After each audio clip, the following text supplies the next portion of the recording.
Bonjour, ici Chloé Jengzo en compagnie de ma collègue Alexandre Laberge et aujourd'hui, en ce 16 mai 2013, je tiens à souligner le 65e anniversaire du théâtre Le Rideau Vert et pour l'occasion, nous sommes allés voir une excellente pièce de théâtre, L'amour, la mort et le prêt-à-porter. Oui, Chloé, ça, en fait, cette pièce-là, ça vient de loin. C'était tout d'abord un roman d'Ian Beckerman aux États-Unis, qui a ensuite été repris au théâtre par deux sœurs, Nora et Della Ephron, qui sont deux réalisatrices qui ont entre autres réalisé le fameux film When Harry Met Sally. Oui, quand Harry rencontre Sally, qui est un incontournable au cinéma, c'est un film qui a été extrêmement populaire partout dans le monde. Oui, et puis comme le film, les deux sœurs ont su rendre un succès cette pièce de théâtre.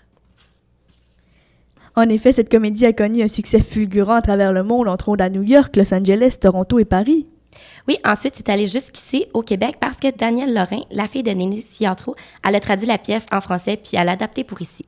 Ensuite, Denis Fiatro, elle a lu le script, puis elle a eu tout de suite un coup de cœur, puis elle a décidé de le réaliser dans son propre théâtre, Le Rideau Vert. Ah, Denise Fiatro, qui est l'une des réalisatrices les plus admirées au Québec. Encore une fois, elle a relevé le défi avec brio. Elle a dirigé avec originalité 5 comédiennes qui ont interprété plus d'une vingtaine de personnages et je dois le mentionner, leur jeu d'actrice était exceptionnel. Pierrette Robitaille, Valérie Blais, Adèle Redhart, Geneviève Smith et Tammy Verge complètent l'extraordinaire distribution de L'amour, la mort et le prêt-à-porter. Oui, j'ai vraiment été étonnée de voir ces dames-là rentrer sur scène parce que je m'en attendais pas. C'est vraiment des femmes connues, puis c'est impressionnant de les voir acter. Puis ensuite, ça, c'est une pièce qui s'adresse principalement aux filles parce que, dans le fond, c'est vraiment à propos du rapport des femmes avec les vêtements, plus les événements de leur vie qui s'y rattachent. Donc, ça va parler de talons hauts, de brassières, de balles définissants.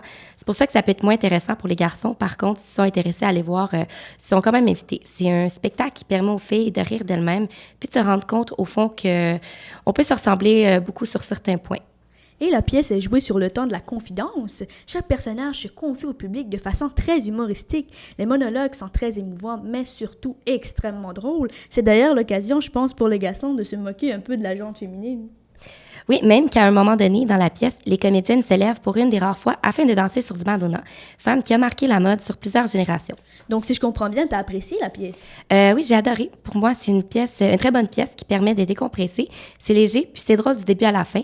Je le conseille à toutes les femmes, puis les garçons qui pourraient s'y intéresser. Mais pour ma part, je dois dire que je m'attendais à beaucoup de cette pièce-là. Premièrement, parce que je suis une très grande fan des mises en scène de Denise Filiatro, mais aussi parce que j'avais déjà vu à la télévision québécoise certaines comédiennes, dont Tammy Verge et Valérie Blais, qui sont loin de m'avoir déçue. Et j'ai aussi fait des découvertes géniales. Geneviève Smith, Pierrette Robitaille et Adèle Redhart m'ont énormément impressionnée. Bref, je conseille cette pièce très divertissante. J'ai été charmée par la comédie, l'amour, la mort et le prêt-à-porter.